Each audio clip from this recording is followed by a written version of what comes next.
디모데후서 2장 1절입니다.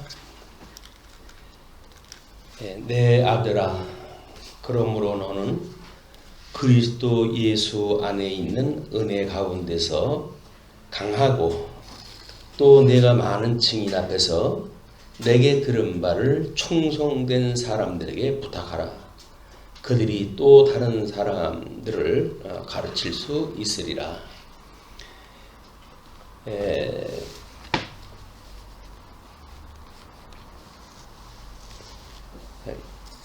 이 장의 내용은 학습, 우리 진리의 학습이라고 이렇게 제목을 잡아놨어요. 지금 1장서부터 2장 전체 내용이 진리의 수호 기능이라고 이렇게 이야기를 했고, 1장은 진리의 수호, 2장은 진리의 학습이라고 이렇게 이야기했습니다. 지금 사도 바울이 디모데에게 이 편지를 쓸 때에는 이제 로마 지역에서 옥중에 좀 포로가 되어져 있는 상태, 그때에 디모데한테 이제 그쪽의 일을 정리하고 자신한테 필요했던 겨울 옷이거나 또는 두꺼운 성경책을 가져왔으면 좋겠다. 사도 바울이 지금 이런 부탁을 하고 나서 순교를 당한 지가 얼마 되질 않습니다. 그러니까 사도 바울은 흔히 세상 사람들이 오늘 세계의 종말이 온다 할지라도 나는 한 그루의 능금나무를 심겠다 이렇게 하는 경험을 갖다 이야기하는 사람도 있고 그래요. 우리는 이제 그 종말이라고 하는 것이 이미 개인적 종말이야. 이제 우리 수명이 평균적 수명이 언제쯤 가면 끝나겠다 이렇게 알고 있지만, 역사적 그 종말이라고 하는 그 이야기는 요한계시록을 통해서 이제 다 그림이 그려졌어요. 그래서 그걸 믿는 믿음으로 이제 우리가 살아가는 겁니다. 특별계시가 완성이 되어졌고, 특별계시를 통해 가지고 하나님이 보여주셨던 그 법의 원리, 그걸 이제 하나님께서 주신 거 아닙니까? 얘는 창조 사역에서 우리 천상계와 천하계를 만드셨는데, 천상계의 그 창조, 이 천상계의 창조는 첫째 날부터 셋째 날까지 창조되어졌던 거거든요. 요거는 이 빛의 권세에 대한 또는 어두움의 권세가 거치 있는 이런 그 창조를 했다 그랬어요. 그래서 모든 창조의 사역은 상대적인 창조다 이렇게 이야기했어요. 하나님이 절대자이신 하나님이 절대적인 피조물을 만들지 않으십니다. 그렇기 때문에 우리 창조 사역도 천상계와 천하계를 상대적으로 만드셨다고 한다면 상대적이고, 천상계는 천상계대로 빛과 어두움, 윗물과 아랫물 이렇게 해가지고 정말 상대적으로 만드셨거든요.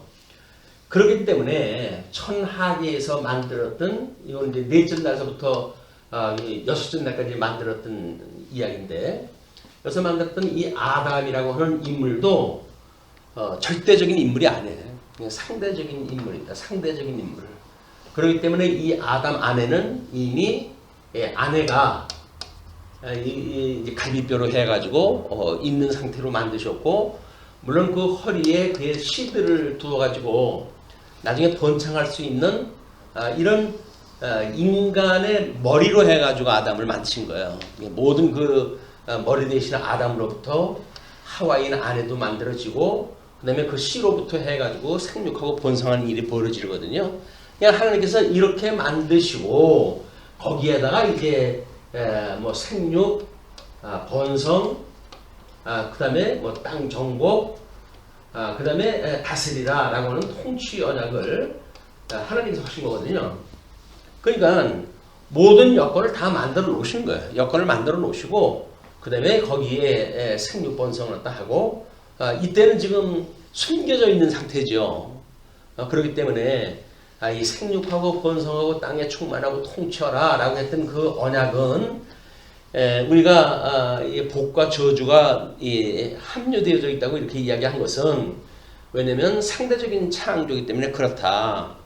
그리고 성경 해석국의 그 원어의 해석을 봐도 히브리서에서 이미 히브리 성경에서 복이라고 하는 것을 저주로 번역한 것도 있고 그렇게 되어져 있기 때문에 이걸 절대적 복으로 이야기한다는 건 말이 되질 않는 겁니다.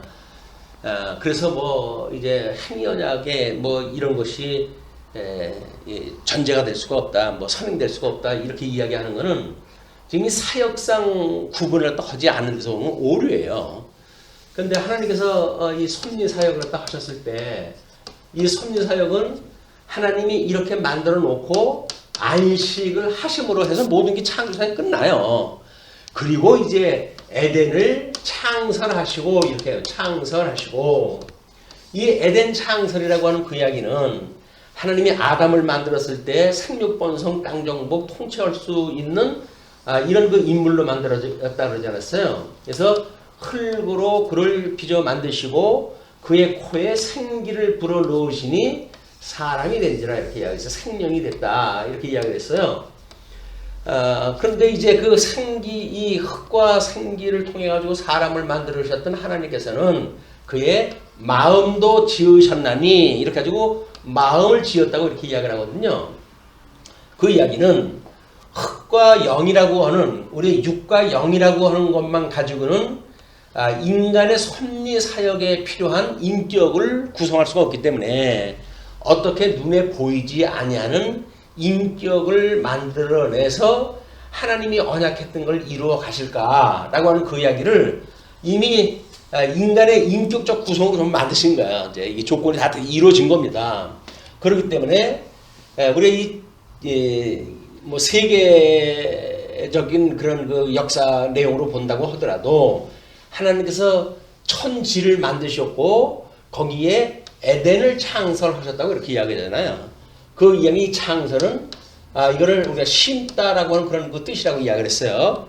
이거는 창조 사역에 있었던 그 창조물이 아니에요. 이거는 하나님의 섭리를 위해 가지고 무대를 만드신 거예요. 무대를 심어 가지고 이제 어떻게 아담에게 언약했던 내용을 이루어 가실까에 대한 이야기입니다. 그래서 에덴으로 아담을 옮겨 놓으시고 여기서 다시 한번 네가 선과 악을 알게 하는 과일나무 열매를 따먹지 말고 내가 좋아하는 거는 생명과를 따먹는 거는 내가 허락을 했다 하겠으나 그렇죠?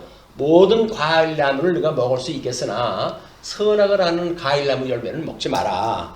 이걸 먹으면 네가 정령 죽는다 이렇게 이야기했단 말이에요.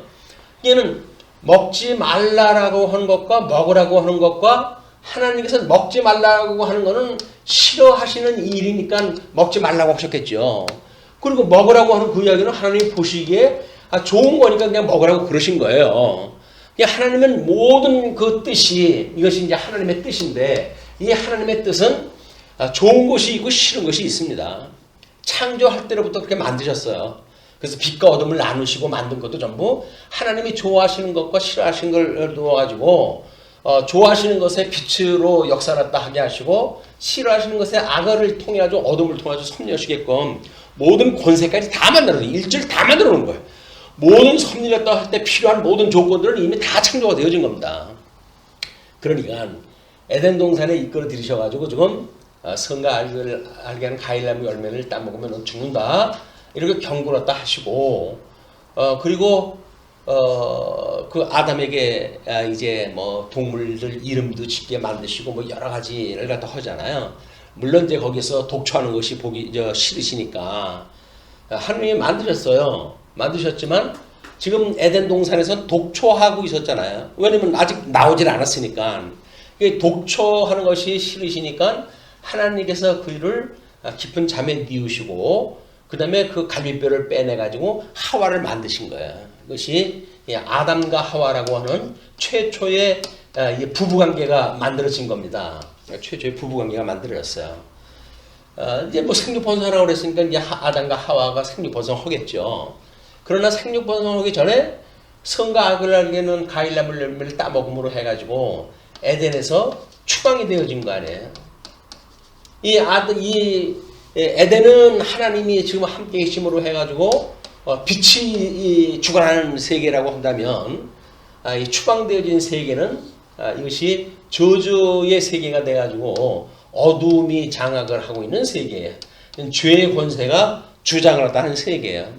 그건 여기서 이 아담과 하와가 이제 내쫓겨났으니까 하나님께서 이 선과 악을 알게는 과일나무 열매를 따먹고 그거를 그늘 속에 숨잖아요. 그늘 속에. 에덴 동산에도 그늘이 있었어요. 하나님 낯을 피할 수 있는 그런 그 그늘이 있어가지고 거기를 숨었더니 누가 너한테 이 따먹지 말라는 걸 따먹고 그리고 네가 죄가 있다고 하는 걸 누가 너한테 알려줬냐 이제 이렇게 이야기를 하니까 이제 뭐 참 문제가 이제 이야기가 되어지고 이렇게 했을 때 하나님께서는 이 여자의 후손과 그다음에 이 뱀의 후손과의 복음 관계를 이야기를 한단 말이에요. 창세기 3장 15절 말씀이에요. 3장 15절에 그 여자의 후손과 남자의 후손 간의 갈등 관계를 설명하다 하시고 이걸 그래서 우리가 원시 복음이다 이렇게 이야기를 하는 거예요. 원시 복음. 따먹지 말라고 했던 그 이야기를 우리가 행위 언약이다 이렇게 이야기합니다. 행위 언약. 근데 이 원시 복음으로 만들어지는 것이 은혜 언약이라고 이렇게 이제 구분하다 한 거예요. 그러니까 우리 칼빈의 오디의 교리에 보시게 되면 하나님께서 이 행위 언약으로 인하여서 전적으로 부패가 되어졌다 이렇게 이야기합니다. 전적으로 부패가 되어졌다. 이 전체적으로 부패되어진 아담을 하나님께서는 이 은혜 언약을 인해 가지고 이제 불러내셔야 되는데 둘째 아담이신 예수 그리스도를 통해 가지고 이 전적으로 부패되어졌던 아담의 후손들을 불러내셔요. 그것이 어떻게 선택을 다 하냐. 잘하는 거 여기서 예쁜 짓을 하다 하면 선택을 하냐. 그것이 아니라 조건이 없이 선택을 한다는 거예요. 인간의 행위에 조건이 없이 하나님께서 무조건적으로 선택하다 한다. 그 다음에 그러면 무조건 선택하니까 그러나 다 소나 개나 다 구원 없이냐. 그것이 아니라 우선 제한적으로 속죄가 되어진다. 이 제한적인 속죄는 이미 창세전에 구원받기로 선택되어지기로 이제 예정되어진 그 사람들만 좀 속죄를 다 해주시겠다는 거예요.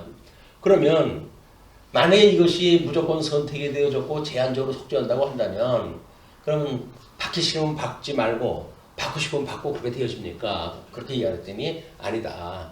하나님께서 창세전에 예정되어진 사람들은 하나님께서 어떻게든지 불러내셔야 되기 때문에 불가항력적 은총을 가지고 이제 섭리한다 해가신다. 이건 인간이 이러고 저러고 할 수 있는 조건이 아니라는 거예요. 여전히 하나님의 은혜로 불러내시는 것이 하나님의 은혜 언약의 성격이라고 설명을 한 거예요. 그러면 상실했던 우리 에덴에서 살게 되어지는데 그것이 회복되어진다고 한다면 우리가 어떻게 이제 살게 되어집니까? 이것이 하나님 나라에서 사는 걸로 설명이 되어지는 거예요. 여기서는 이제 하나님께서 이미 창세전에 우리가 예정되어진 것으로 굳게 믿고 그리고 이 예수 그리스도의 구속의 은혜를 굳게 믿는 사람들은 끝까지 하나님께서 하나님 나라에서 다시는 추방되지 않도록 견인하여 줘서 붙들어 주신다. 이것이 기독교의 세계관인 거예요.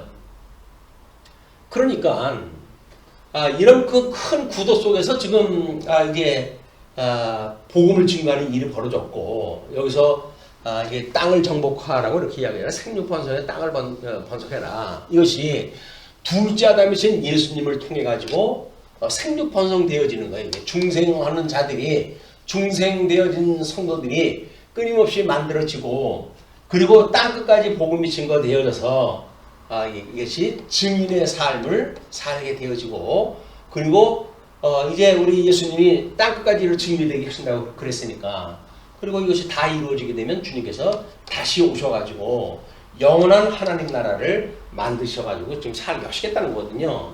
자, 그렇게 이제 되어졌으니까 이런 큰 그림을 가지고 지금 우리 디모데 후서에서 사도 바울은 디모데한테 에베소 교회의 그런 상황을 이야기하고, 그리고 우리 증인을 삼는 일로 인해 가지고 이 모든 일이 되어지니까 증인의 삶을 어떻게 살아야 되는지, 이것이 1장과 2장 내용을 통해 가지고 진리에 대한 보수와 그 다음에 학습으로 이걸 하나님께 하신다. 우리는 이게 진리 전승과 보수라고 이렇게 이야기했죠. 진리 전승을 하고 보수를 때 해야 되니까. 그러면 익힌 공부를 다 하고 막 이런 것들이 지금 필요하기 때문에 우리 그 디모데한테는 2장의 그 내용이 그거예요. 진리의 학습을 위해서 은혜 속에서 학습된 자를 통한 진리 교육을 시켜라, 그 이야기예요. 이 하나님의 은혜로, 이것이 전부 하나님의 은혜로 되어졌다고 믿어가지고 지금 교중에 두는 사람들, 이런 사람들한테 이걸 교육을 시켜라, 그 이야기예요. 진리를 교육을 시켜라. 그럼 그 진리를 교육을 시키는데, 이제 은혜 가운데, 내 아들아, 그러므로 너는 그리스도 예수 안에 있는 은혜 가운데 강하고, 또 내 많은 증인 앞에서, 내가 많은 증인 앞에서 내게 들은 바를 충성된 사람들에게 부탁하라. 우리가 그 앞에 증인을 포괄적으로 복음을 듣는 모든 사람들을 이야기할 수도 있겠고, 그럴지라도 여전히 내가 들은 바를 충성된 사람들에게 부탁하라 라고 이야기했을 때에는 이 교육에 대한 문제는 우리 충성된 자들한테 이걸 이야기를 해야 되겠죠. 그러나 이 대상이라든지 이런 그걸 보게 되면 전방위대로 지금 이 모든 증인들 앞에서 하라고 그러거든요. 그래서 증인에 대한 이야기를 우리가 지금 이제 사도 바울은 이제 이 디모데를 만나보지도 못하고 이제 순교를 당해요. 그렇게 했을 때 땅끝까지 이르러 나의 증인이 되리라고 이야기를 다 했는데, 그 땅끝까지 이르러서 증인되어지는 내용이 사실은 우리가 통시적인 개념으로 해가지고 봤을 때 예루살렘과 온 유대와 사마리아와 땅끝까지 이르러 복음이 증거되어지는 거 아닙니까? 그럼 이건 통시적인 관점에서 그렇단 말이에요. 그런데 공시적인 입장에서 이걸 우리가 어떻게 이해를 해야 될까라고 했을 때, 제가 그래서 이제 그림을 갖다 소개를 갖다 해드린 거예요. 일단은 복음 진행도 요걸 보시게 되면 여기 이제 통시적인 걸로 해가지고 좀 사도행전에서 복음이 증거되어진 것 또는 그 이후에 세계 역사를 통해서 증거된 내용들이거든요. 거기에 내용을 가나안은 저주를 받아가지고 그의 형제의 종들의 종이 되기를 원하노라 하면서 셈의 하나님 여호와를 우리가 찬송하리로다. 가나안은 셈의 종이 되고 야벳을 창대하게 하사 셈의 장막에 거하게 하시고, 셈의 장막이라고 하는 그 이야기는 집이에요, 집. 이 증인을 삼아가지고 이 일이 이렇게 진행이 되어질 때 큰 그림으로 봤을 적에는 우리 이제 노아의 세 아들이 있었잖아요. 그 세 아들이 셈, 야벳, 함이라고 하는 이제 삼형제가 있었는데, 하나님께서 함은 이제 종의 종이 되어지고 야벳은 창대케 하게 하셔서 이 셈의 장막에 거하게끔 하신다고 이야기했단 말이에요. 그럼 이 통시적인 역사 속에서 본다고 한다면 지금 우리들이 셈의 민족이에요. 셈의 후손들이에요. 그리고 유럽 사람들이 지금 지금 야벳의 후손들이란 말이에요. 근데 어떤 그 사회학자가 그런 이야기를 하더라고요. 자기가 미국에서 유학을 하면서 풀리지 않은 숙제가 있었대요. 근데 이 사람들은 어떻게 잘 살까? 우리나라는 찢어지게 못 사는데 어떻게 이 사람들은 잘 살까? 근데 자기가 봐서는 머리가 좋은 것도 아니라는 거예요. 자기의 그 기준으로 봤을 땐 그때 머리가 좋은 것도 아니고, 그렇다고 부지런히 일하냐면 그것도 또 아닌 거예요. 근데 한국 사람은 밤낮 없이 일했다 하고 머리도 좋고, 근데 왜 못 살까 이게? 그래서 요즘 이제 그 문제가 해결이 돼 간다는 겁니다. 그게 뭐냐면 지금 이제 코로나19 사건으로 해가지고 한국 사람들의 시민의식에 대한 것이 많은 사람들한테 드러나고 우리가 그렇게 바라보고 우리도 그렇게 살아야지라고 해서 옛날 뭐 이민이 이제 막 일어나고 했을 때 우리가 꿈을 이루기 위해 가지고 미국으로 전부 이민 가고 그랬던 시대가 있었잖아요. 그런데 우리가 꿈을 이루기 위해서 같은 건데 근데 그렇게 우리가 사모하고 흠모하던 그 미국이 뭐 트럼프 대통령이 되더니 완전히 야합민들이 되져가고 장사꾼 출신이 대통령이 되더니 뭐 막가파가 되어지고 그래요. 그러더니 이제 이 코로나19 사태가 일어났더니 엉망진창이라는 거예요. 엉망진창.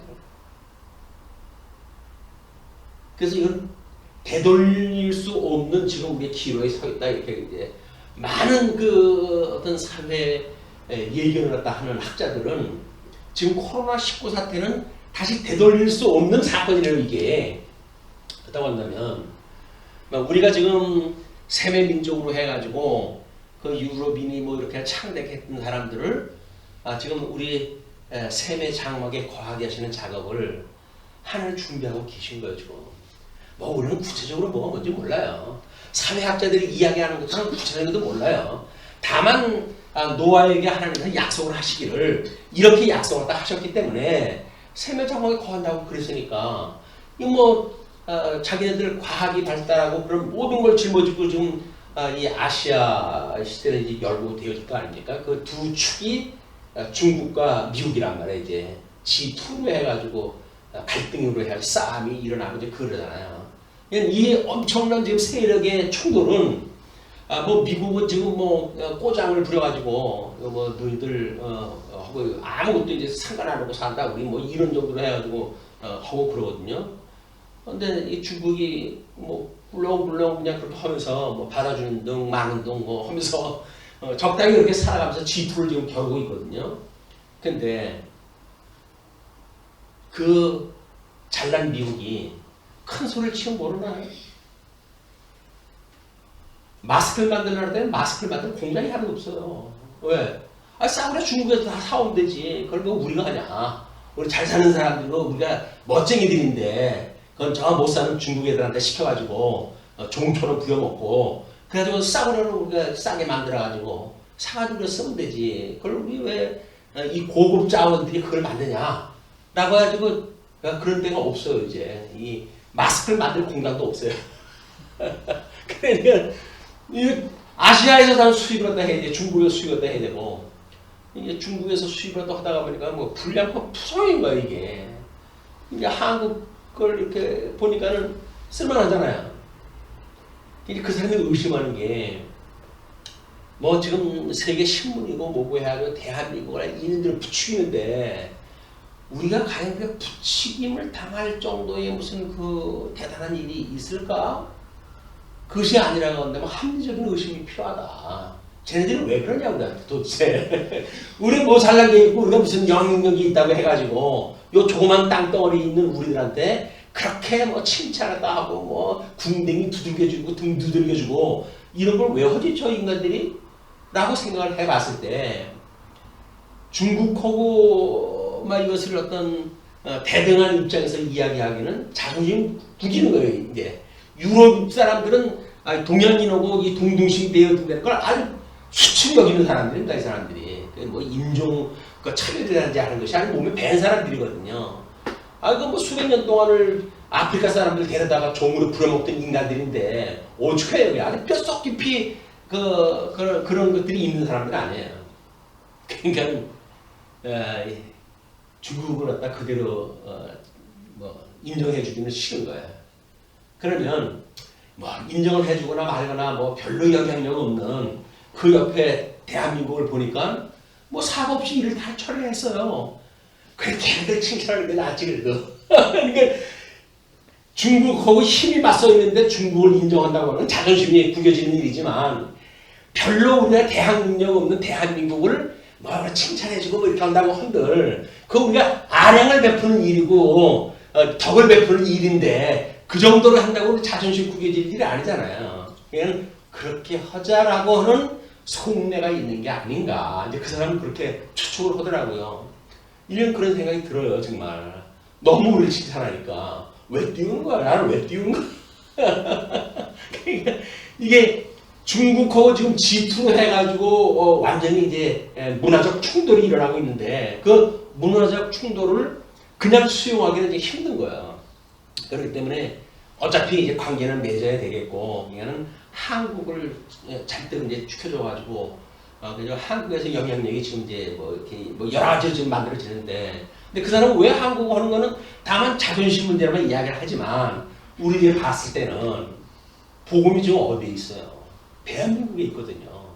그러면 이 셈의 시대를 열어가려고 한다면 대한민국의 말씀을 가지고 지금 돼야죠.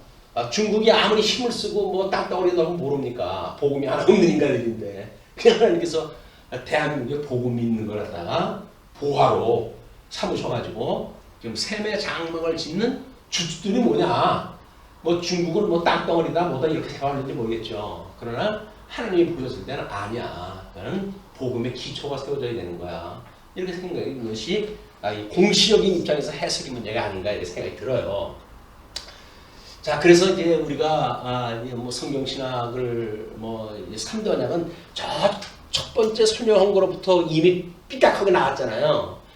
그 뭐 절대적인 뭐 그 창조로 이야기를 했고 이렇게 이야기를 해야 다 흐트러졌단 말이에요. 성경이 보아온 우리 종교 개혁자들이 이야기했던 웨스트민스터 신도 개혁 및 대소요리 문답에 의할 것 같으면 창조 사역과 섭리 사역을 구분해 놨고 그거에 의해서 지금 이렇게 설명이 되어져 갔기 때문에 우리가 믿음의 선배들이 우리에게 물려준 표준 교리를 어떻게 우리가 그대로 해석할 수 있는 능력이 있는가?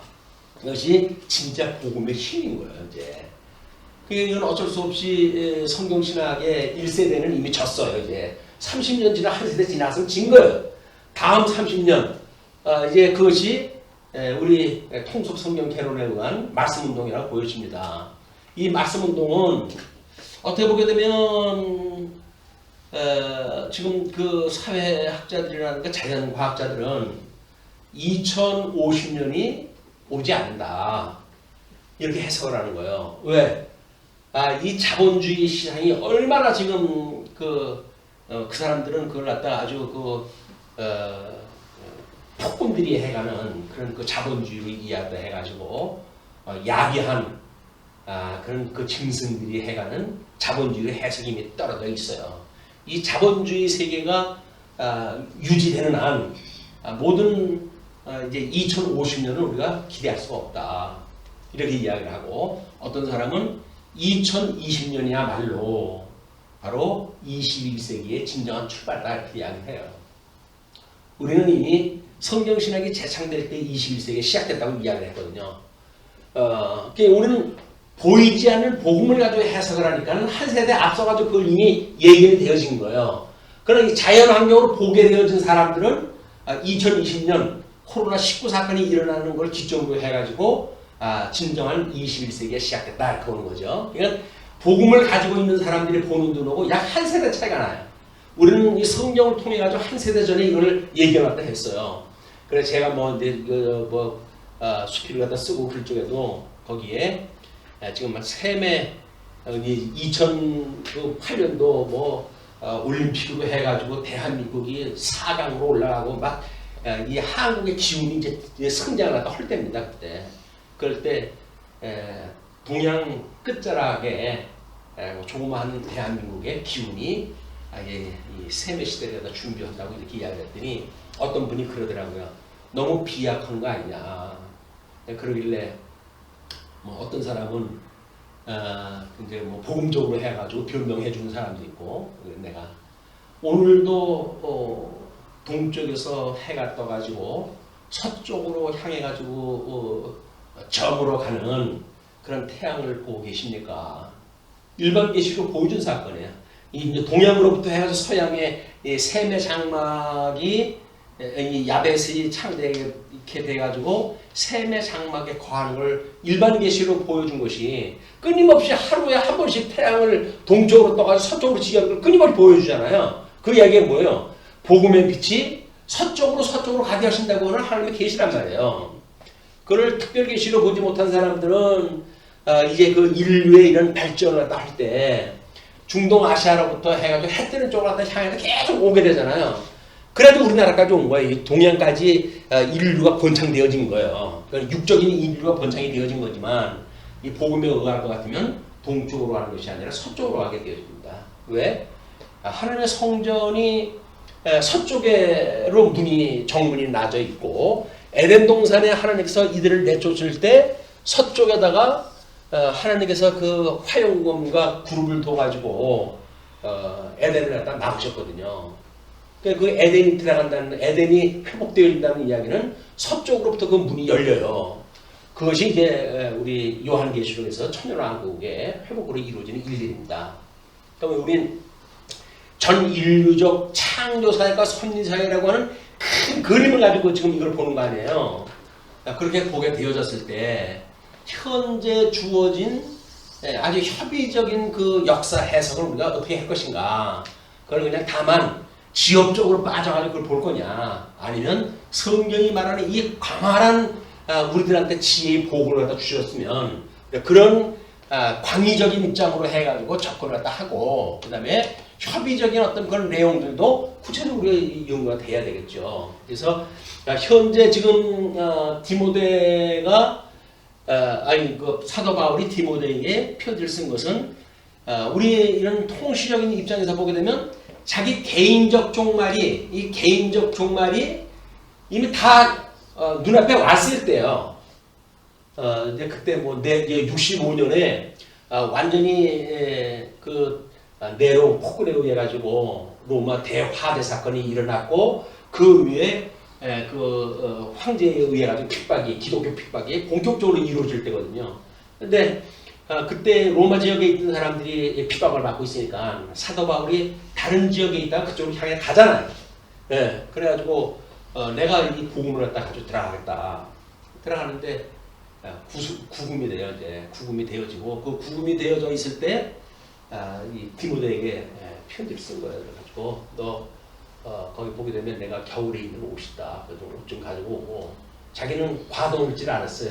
과도물질 알고 그렇게 하고 책 좀 가져와라. 가죽책. 구약 성경 기록을 딱 보면 구약 성경이겠죠. 그걸 가져오라고 했는데 그 디모데를 만나지도 못하고 사도 바울은 소선된 거예요. 하나님 나라 가신 거예요. 그럼 이제 그 사람은 그럼에도 불구하고 지금 디모데가 올 거라고 생각하는 당부의 편지를 갖다 쓴 거 아닙니까? 당부의 편지를. 현재 협의적인 걸로 보게 되면 현재 입장에서 어떻게 디모데가 머물고 있는 에베소 교회 교인들을 갖다 지도할 것인가, 또 어떻게 이 진리를 오고는 세대에 끊임없이 뭐 이 로마 제국에 의해 가지고 완전히 70년 이후 우리 이 유대 나라가 완전히 망한다 할지라도 그래도 이 복음은 영원한 복음이니까 그걸 지키라는 이야기 아닙니까? 이 우리들이 이렇게 길게 봐야 될 내용들이에요. 작게는 오늘 현재 이 자리에서 내가 무엇을 할 것인가에 대한 문제입니다. 이게 이런 개념을 가지고 봤을 때 너는 예수 안에 있는 은혜 가운데에서 강하고 또 네가 많은 증인 앞에서 내게 들은 바를 충성된 사람들에게 부탁을 해라. 전도를 했다. 이 부탁을 충성된 사람들한테 부탁을 했다 할 때 일반적인 복음을 가르치는 걸로 끝나지는 않을 거 아니에요. 이게.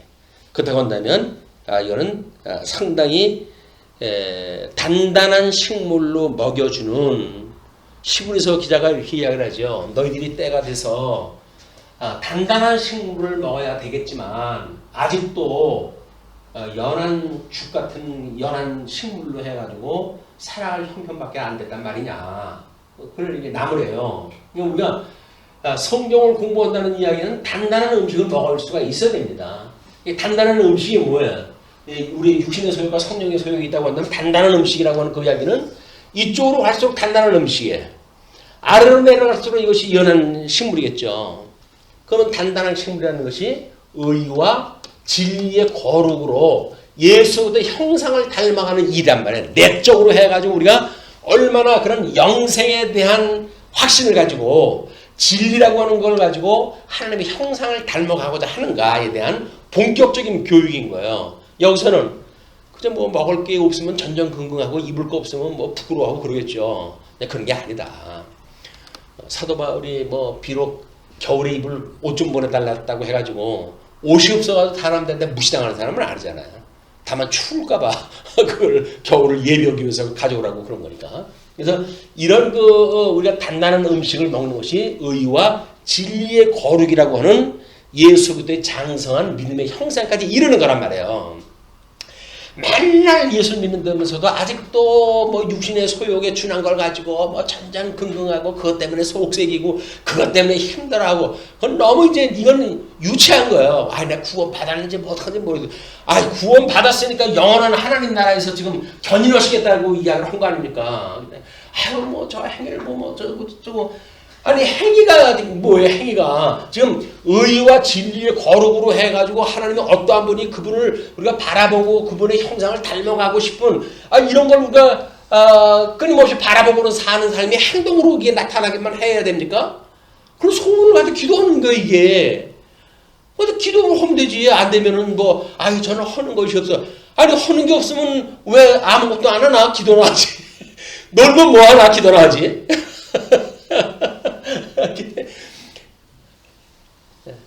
신령한 세계의 것, 그걸 추구하는 것이 우리가 하나님 앞에 단단한 음식을 먹는 성도들의 삶이다. 전도해야 되는데 뭐 하루에 몇 명을 전도했냐? 전도로 모릅니까? 그 부분에 대한 영혼에 대한 걸 깊은 그런 뭐 그 안타까움도 없죠 하는 그 전도가 숫자나 세우려고 하는 전도가 무슨 의미가 있어요? 지금 대한민국에 복음이 전해지지 않아가지고 안 믿습니까? 정말 사악한 인종들이 돼가지고 안 믿는 사람들인데 그러다 한다면 의와 진리의 거룩으로 해가지고 고상한 인격을 가지고 그들한테 뭔가 영향력을 미치고 근데 그래야 될 거 아니겠어요? 야 이거 너 그렇게 예수 믿는 걸 보면 내가 예수 믿지도 않겠다. 이거.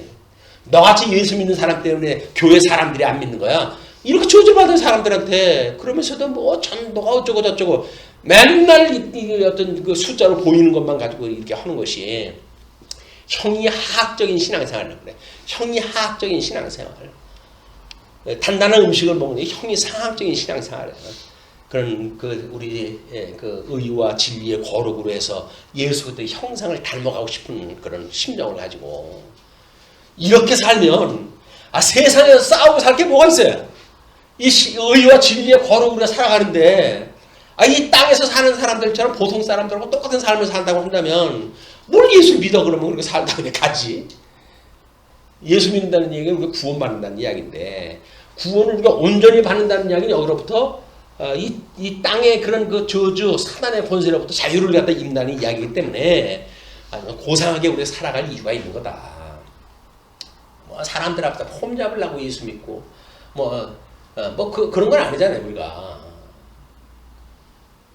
그런데 여전히 뭐 교중에 뭐 완장이나 되는 것처럼 뭐 목사 장로들이 그냥 행세를 갖다 하고 이런 건 정말 천박스러운 거예요. 천박스러운 거. 기독교로 다 욕보이는 일입니다. 기독교라고 하는 이야기는 고상한 세계인데 좀 더 좀 품위 있게 이렇게 살았으면 좋겠다. 이거 우리 이제 기도가 돼야죠. 그걸 지금 사도 바울은 디모데에게 부탁을 하는 거예요. 이거를.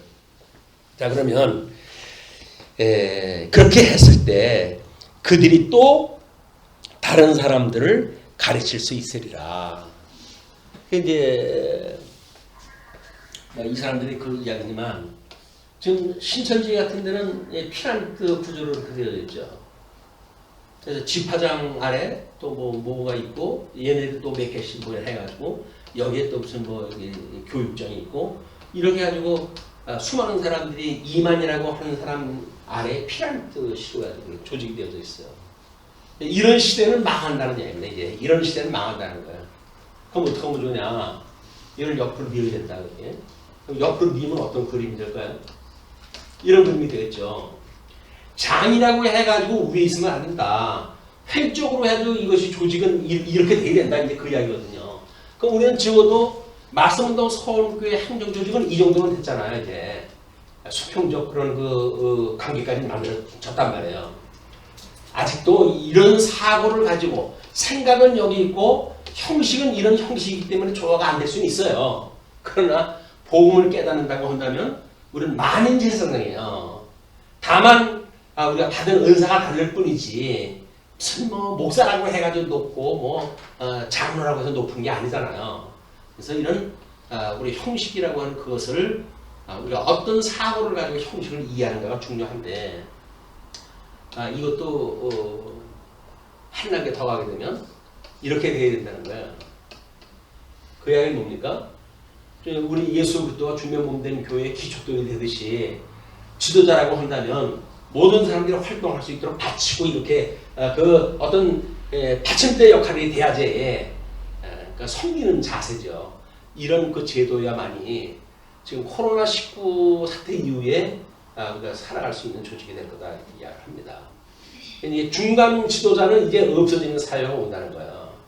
그동안은 우리가 대련 이런 조직을 가지고 있으니까 이 사람한테 이야기하고 이 사람은 이렇게 하고 이렇게 해가 쭉 됐잖아요. 근데 이런 대면식 교육으로 해가지고는 이제 끝이 났다. 중간 간자가 필요 없다는 거예요. 왜? 아니 우리가 많은 제사장 아니에요. 내가 제사장은 내가 작은 예수인데 내가 작은 예수가 돼가지고 복음을 증거하고 이러면 될 거 아닙니까? 거기 왜 중간에 이 중간 지도자들이 끼워가지고 그걸 자기는 한 것도 없이 그걸 갖다 왜 자기가 명예를 갖다 취해요? 그거를 피자형 조직이라고 이렇게 이야기를 하더라고요. 피자형 조직은 어떻게 됐어요? 이렇게 나뉘잖아요. 여기는 어디 피라미드가 딸이 구성점이 있는 게 아니에요. 그냥 조각, 요 한 조각이 피자예요. 피자. 요 한 조각이 피자예요. 이렇게 가지고 각자가 요거는 이제 뭐 우리 제도적으로 해서는 팀 제도라고 이렇게 얘기합니다. 팀 제도.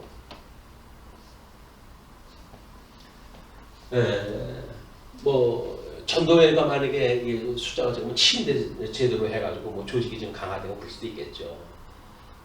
팀이 작으면 작을수록 또 묻혀요. 근데 이것이 조금 확장되면 그럼 비대해지고 거기에 군림하려고 하는 사람이 등장하고 그래요. 그래서 따로 조그만 조직을 해가지고 탄탄하게 팀장과 팀원밖에 없는 이런 조직으로 만드는 것이 앞으로의 그런 그 조직상 유리하다고 이렇게 보여집니다. 그거 사회학자들이 그렇게 이야기를 해요. 그러나 이제 우리 교회 같은 경우 교회 조직은 그럼 어떻게 할 것이냐? 이건 어차피 우리는 삼직을 통한 막 이런 일을 대해준 거 아니에요? 피자가 된다고 하더라도 뭐 여기 왕직, 선지직, 제사직 이런 그 그룹으로 해가지고 뭔가 이 일이 역할이 되어지겠죠. 이런 걸로 중간 몸된 교회에 증인이 되어야 되니까 그런 걸 계시적인 효과가 있는 조직으로 되어질 거라고 보여집니다. 그래서 다른 사람들을 가르칠 수 있으리라. 그래서 가르치는 일도 한 사람이 독점하면 안 돼요.